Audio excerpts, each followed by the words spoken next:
Mi nombre es Nicolás Fernando Petro Burgos. Le fils aîné du président colombien décline son identité face au procureur.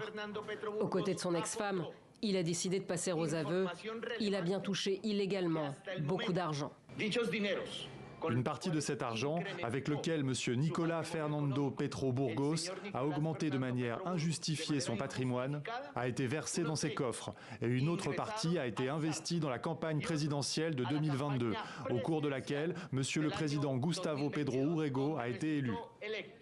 Mis en cause par son ancienne épouse, Nicolás Petro, 37 ans, est arrêté samedi dernier pour blanchiment d'argent.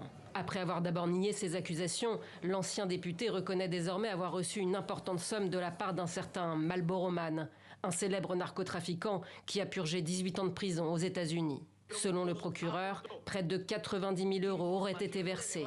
Un homme d'affaires controversé aurait donné l'équivalent.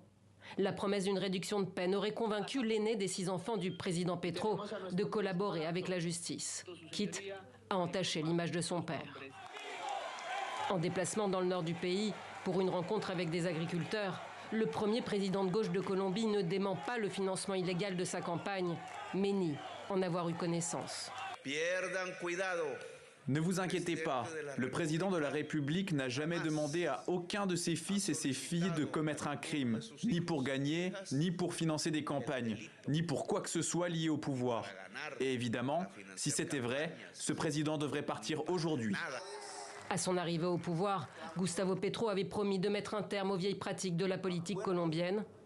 Les déclarations de son fils interviennent à quelques jours du premier anniversaire de son élection et au premier jour d'un cessez-le-feu historique avec la guérilla de l'ELN.